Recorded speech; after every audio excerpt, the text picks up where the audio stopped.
It is a place that would serve as Vlad's sanctuary in a coming campaign of terror.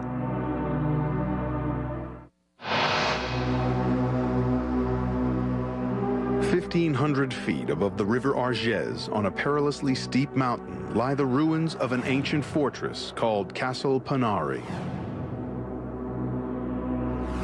This is the real Castle Dracula. The castle's site was key. On the edge of Vlad Dracula's own realm of Wallachia, the castle also bordered the mountainous territory of Transylvania.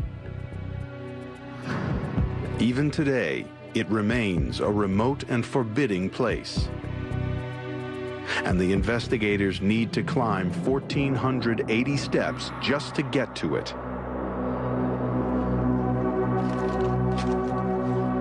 Within these ruins lie remarkable archaeological clues, which will help the investigators bring the castle back to life.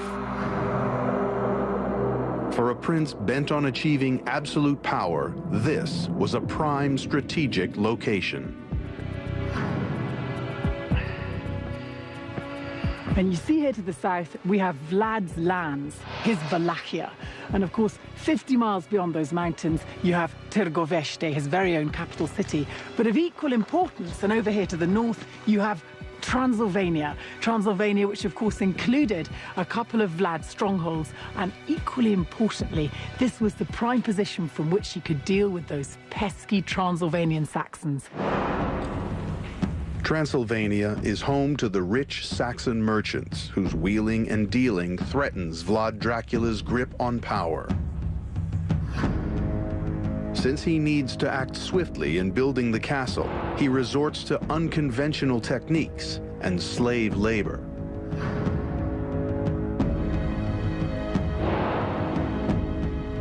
Construction begins around a watchtower dating back to the time of his grandfather. But Vlad envisages something far greater. A fortress that will not just occupy the whole summit of Panari, but enlarge it.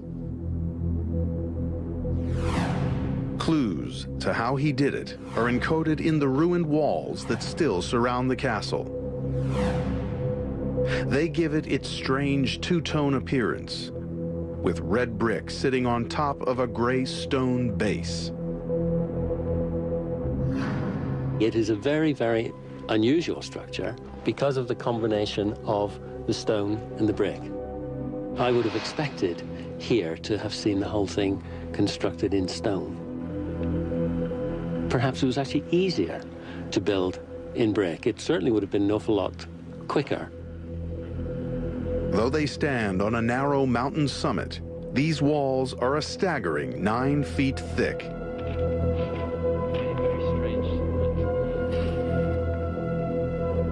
This was achieved by using the Byzantine construction method. The Byzantine style was first of all to build the two external walls in brick and then to infill those walls with rubble. The combination of the outer wall, the inner core, and the inner wall together make this an absolutely solid structure. What held the walls together was also the secret of the castle's survival in an area that was actually an earthquake zone. They used lime mortar. This is what lime, in its putty form, actually looks like. Okay. It's like a very rich whipped cream, effectively. But because it's lime, it won't completely set in this sort of situation, and therefore it allows flexibility. It allows the walls to move, which of course is going to be very useful in an earthquake situation. We won't suffer severe cracks and damage in the same way that you would if you were to use cement. Though they have been struck by numerous violent earthquakes, many of Castle Dracula's walls still stand today. They were constructed by slave labor, the nobles that had been spared from impalement during the Easter massacre at Târgovește. Forced marched to Panari, they were now to suffer a far longer, lingering death. Wallachian chronicles report that these men and women worked so hard, they worked until their clothes fell off. They were naked, quite literally. But the castle wasn't built just by slaves. One ingenious piece of engineering proves that master craftsmen must have been involved. The castle's roofs gather rainfall into the cistern. It's constructed in stone, which is it's called raveting. And basically, it's cutting the angles of the stone so that the next stone sits in exactly against this one. But what this actually shows is that when this was constructed, whoever was involved in the engineering side of things really understood the whole process of stone construction, of what was needed to hold water for a castle of this size and quality. Everything needed to build Castle Dracula was available in the river valley below. There was sand for mortar, gravel and small rocks for the Byzantine wall filler. There were also sturdy river stones that formed the castle's base. Even the bricks were fired and made locally. This was the spectacular result.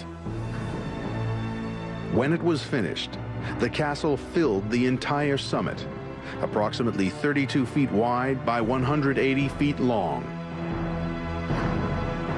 An eagle's nest, Dracula's castle offered excellent security and the control of a key strategic pass between the mountains. But just over the border in Transylvania, the troublesome Saxon merchants were hatching a conspiracy against him. To protect their profits, they were supporting a rival claimant to Vlad's throne. You could argue that this castle provided Vlad with the essential springboard via which he could go and deal with the Transylvanian Saxons. He made them realize that if they were going to have their commercial ways, they were first and foremost going to do what he said. A major confrontation lay ahead. Vlad Dracula would need all his cunning to overcome the defenses of one of the best fortified towns in all Europe. He would exact a terrible revenge.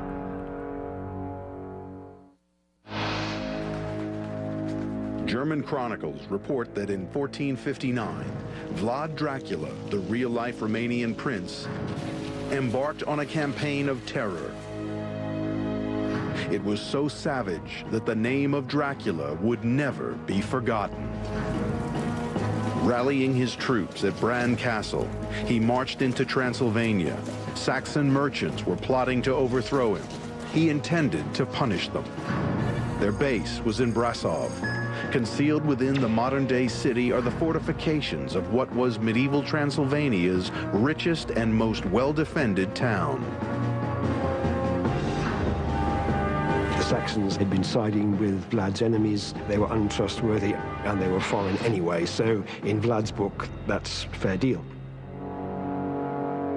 Today, the picturesque town gives few clues to the bloody events that unfolded here 5.5 centuries ago. Vlad's attack on Brasov was not easy. The city's military defenses were formidable. A huge wall, nearly 14 feet thick in some places, ran around the entire Saxon city. There were bastions at regular intervals.